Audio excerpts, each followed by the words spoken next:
Well, hello and welcome to Lord of the Board. My name is Sam Smith, and today we are going to be doing a strategy guide on Taskmaster in the Marvel Villainous board game. So, if you've ever wondered how to really play him well, this is the perfect video for you. But what exactly do we do as Taskmaster to win the game?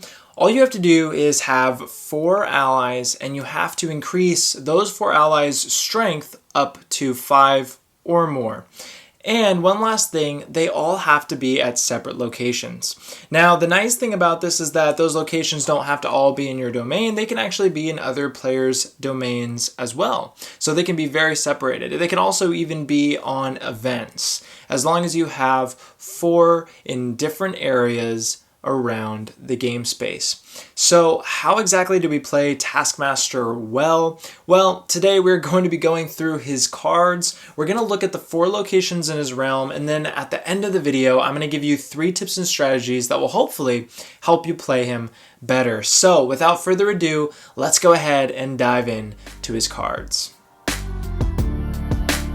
Alrighty, so we're going to talk about all of Taskmaster's allies first. He has a lot of allies at his disposal, and we're going to talk about the weakest of them, which are the trainees. Now, just because they are weak in strength and low in cost does not mean that they're going to be completely useless. These are basically a shield for Taskmaster's allies, because when they are at a location and there is a vanquish action that happens at the location, you can actually discard these trainees instead of discarding one of the allies in that vanquish action, which is usually really important because remember, you're going to be wanting to actively build up your allies' strength throughout the game, so you don't want them to leave the board. And then for the next 7 allies, I'm going to talk about them from what I believe to be the weakest to the strongest and most powerful ally. And remember, this is not just based off of strength and cost, but mostly their abilities or their help with you getting your goal finished. So we're going to start off with Jagged Bow. Now, Jagged Bow, after relocating him or playing him to an event card, you can actually relocate or play a second ally to the same event for free. Now, I do think that this is a cool ability, but it's not necessarily going to help you towards your goal. In fact, anytime that you are working towards an event, it's a little bit dangerous because you're actually going to be losing those allies at that event. And like I said, you don't really want to lose your allies, especially if they have a lot of strength. And then we've got Diamondback, who is only a 1-cost card, and when Diamondback is played, she can place a negative strength token on any hero at Diamondback's location. Now, she's pretty good. Of course, it is very important for you to be weakening the heroes in your domain, but all in all, she is not very strong. She only has 2 strength, so you will more than likely be focusing on other allies at your disposal to build up. And then we've got Crossbones. Now, Crossbones can be played from your discard pile. I really enjoy him because he's one of those allies that I like to use in vanquish actions because I just know that I can get him right back. He also has 3 strength, so he only needs 2 more strength in order to be eligible for your victory condition. Then we've got Death Shield, who is a 2-cost, 3-strength card, who I think is really cool. He basically gains a strength token for every hero at his location. And one of the strategies that I've liked to do is that oftentimes players will fate you with the infamous Scarlet Spider clone, which is a fate directed towards you. But if this is played in your realm, you should try to get Death Shield at this location because he'll immediately be eligible for your win condition. Because remember, these guys bring 2 other spider clones with them.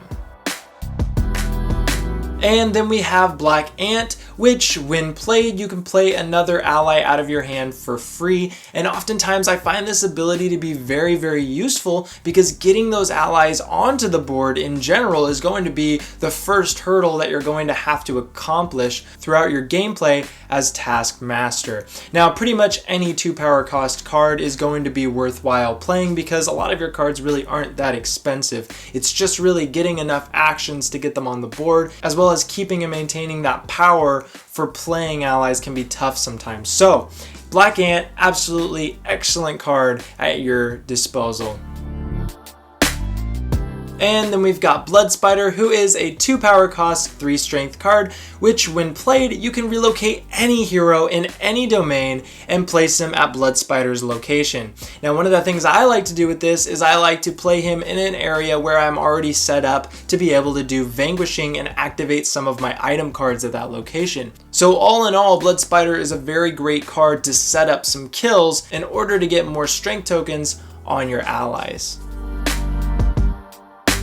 And then we've got Anaconda, who is a 2 power cost, 3 strength card, which when she is involved in a vanquish action, she is able to give a +1 strength token on all of the other allies at her location that remain. This is a great way, especially if you can reuse her with some of your trainees, to get a lot of strength tokens spread out onto your allies. I would say she is definitely the best ally because she actively moves you towards your goal of increasing the strength of your allies.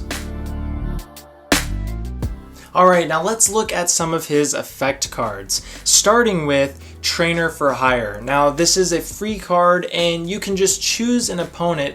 You draw cards from the top of their deck until you reveal an ally, and then you can gain power equal to that ally's cost +1. Now you are going to want to think heavily about this because oftentimes targeting Ultron if he's in the game is a bad idea because most of Ultron's allies are going to be proving useful for him. Try to determine the board state to where it's not really going to boost them up if you're giving them a free ally. And then we have the card Redeploy. Now you have 2 of these in your deck. You can actually relocate up to 3 allies that you control. And oftentimes the benefit of this is that if you have a lot of allies clumped in the same location with high strength, you can disperse them very quickly throughout your domain or onto events. So this can be a very good way to power play and win the game by separating those powerful allies to different locations. And then we've got the Shadow Initiative, which when played, you can relocate one of your allies to an opponent's domain, covering that location's 2 actions, as well as you can place a strength token on that ally. Now this can be a very powerful move when you don't give your opponent a lot of time to defeat him before winning the game. So what I mean by that is that if you have an ally that already has 4 strength, and you relocate them to an opponent's domain, giving them that 5 strength, that is going to be really powerful, especially if that is the 4th ally you need to win the game. But you definitely don't want to just do this just because you don't want to lose that ally and risk him being vanquished over at that opponent's domain. Alrighty, let's talk about some of his item cards, which I believe to be some of the most powerful cards in his deck, starting with the Training Dummy. Now this is a 1 power cost card that when activated, you can place a +1 strength token on an ally at Training Dummy's location. Now I didn't mention one effect because there is a certain effect card in Taskmaster's deck that works hand in hand with this, and that is Conduct Exercise. Now Conduct Exercise allows you for 0 cost to perform an activate action, and this will mostly be used to activate those training dummies. And then we have got the wonderful Training Academy. Now this is a 1 power cost item card that when a character is vanquished at its location, you can discard this card to protect all of the allies involved with that vanquish action, and then put a +1 strength token at every ally at its location, discarding this card. This is an extremely powerful card that needs to be positioned with your allies. Wherever you have the most allies, make sure that you have a training academy at that location, or even 2 training academies at that location, because this is going to be one of the quickest ways you're going to burst up multiple allies with some strength token. It is an extremely good card. Do not make the mistake of discarding this card no matter how early you are drawing it.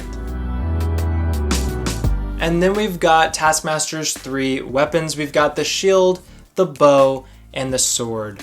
And all of these are pretty powerful in their own way and can really help Taskmaster move further in his goal or protect his allies. So let's start with Taskmaster's shield. When an ally at this location would be defeated or removed, you may remove Taskmaster's shield instead. So once again, another good card to play with multiple allies so that you have a couple options on who to protect. I specifically like to make sure that I put Taskmaster's shield at a location where I have Anaconda. That way I can get a couple uses out of her, increasing the amount of strength tokens she ends up giving out before eventually being removed from the game board. And then we've got Taskmaster's bow, which I like to either put at the training room or Solomon's Institute, because I feel like you're going to be going here and not have a vanquish action, but it would be really handy to have one at either of those locations, because you will be at those locations quite a bit as Taskmaster. And then lastly, we've got Taskmaster's sword, which all of Taskmaster's allies that are at the same location as Taskmaster's sword will gain +1 strength while there. Now, another great card to put alongside multiple of your allies, which can be a very big help, but remember that when you remove your allies from that location, they lose that strength token. Now let's talk about his specialty cards, starting with the lesson plan. But what it does is allows you to go through your discard pile and grab either an item or an effect card from there.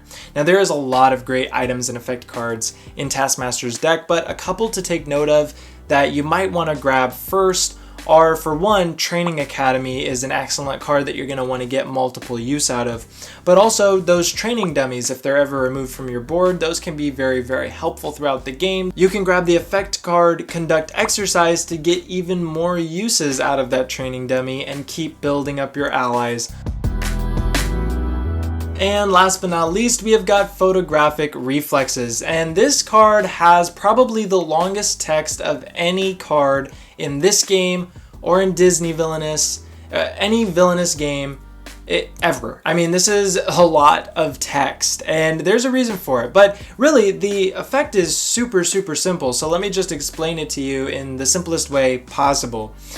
Basically, when another player plays an effect card, you can pay 1 power to place that effect card on this card, and then on your turn you can use an activate action to play the effect card, which is another great use for those Conduct Exercise cards. And remember that you can't keep onto that effect card. Once you use its effect, it goes back into the discard pile of the player that it belongs to. But Photographic Reflexes is such an awesome card that has so much possibilities for strategy. Always be looking out for the effect cards that your opponents are playing, and if you see one that you like, just pay the 1 power and collect it and try to use it to the best of your ability during your gameplay. So the first location that we have is Solomon Institute. This has a play a card, gain 2 power, activate, as well as a relocate action. And this is a great location for Taskmaster, mainly because you can really do a lot of the things that you need to do with his goal. Activating is really powerful for the training dummies as well for his specialty cards, and gaining 2 power, which is the second most power you can gain in his domain, as well as you've got a relocate action, and this is the only location with one of those. So if you ever just need to move a single ally to a different location, this is the perfect spot. And then we've got the training room, which I like to say is more of a build-up spot. You gain 3 power, you can play 2 cards, as well as you can discard any of the cards you don't currently need. This is a really good place to either set up some combos or to play 2 cheap cards right in a row at a location and set up for your biggest play next turn. This is also the place that you're gaining most power, so coming here often during gameplay is going to be pretty darn important. And then we've got the Armory. This gives you 1 power, allows you to feat your opponent, play 1 card, as well as vanquish. This is the only place that you can vanquish at the beginning of the game. So this is going to be a location that you're going to go to frequently when you find that you need to remove characters from your domain. But otherwise, it doesn't really offer that much, especially when it's covered by an opponent and you can't fate your opponents with the location. And lastly, we've got Camp Hammond, where you can play a card, activate a card, discard cards, and guarantee fate your opponents. This is a great location because once again, you've got that activate action, which allows you to activate any of those specialty cards or the training dummies, but also being able to cycle through your deck with the discard action is really helpful, and that guaranteed fate card is sure to slow down your opponents at least somewhat. Alright, so you have gotten to the point where I'm going to give some strategies. The first strategy being, don't vanquish heroes unless you have some way of benefiting from it. More often than not, you actually don't need to remove heroes from your board, so just wait until you have a setup at that location before defeating them, utilizing those training academies or defeating those heroes with Anaconda. You don't just want to keep up on top of defeating them, you always want to try to make sure that you are removing them to gain a benefit. It's all very, very important with the way that Taskmaster works to keep your allies on the board as long as possible and keep buffing them throughout the game. So if you are vanquishing before you have a proper board setup and you're losing those allies, it's going to be pretty tough for you to cycle through your deck and get those allies back. So you really want to make it really count whenever you're vanquishing characters from your domain. And another strategy is kind of more of a thought process. I've seen Taskmaster played multiple ways. One of the ways that I like to do is I kind of like to stack everything in one location, putting, multiple training academies in one location, also putting Anaconda at that same location, getting some training dummies, and playing all of my allies there at that location. And then I'll use Blood Spider to put an additional hero at that location. And then I just like to vanquish them with Anaconda, removing your shield and keeping her on the board, giving all of your other allies a +1 strength token, as well as discarding a trading academy, giving all of your allies another strength token, and this can just lead to some crazy combos, and you'll have a lot of your allies at 5 strength in 1 turn or 2 turns. And then after that, you can use redeploys to separate your allies and win the game. But at the same time of me saying that, another strategy that my wife is really good at is just playing a more aggressive approach where she just slowly starts building up these allies in different locations. Wherever she sees an opportunity to buff up one ally, she'll make that move where they're at, and rapidly you're gonna start seeing these allies just start build up in different locations already, so that she'll just have all 4 allies at 5 strength in a pretty quick time. So I go for more of the slow burst strategy, whereas she goes for the more aggressive fast strategy, but can also be stopped or hindered a little bit easier. Now my last tip and strategy is that really Taskmaster does not have a bad card in his deck.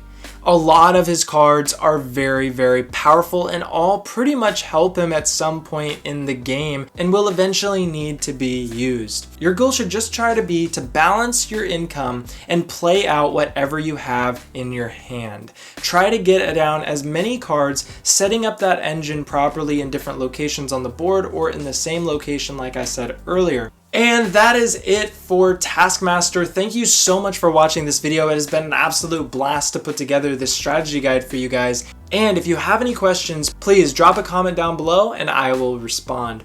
And while you're down there, please go ahead and drop a like. It would mean a lot, as well as turn on your bell notifications so that you know when the next video releases. But thank you guys so much for watching. That is it for the video. Let's go ahead and drop the beat.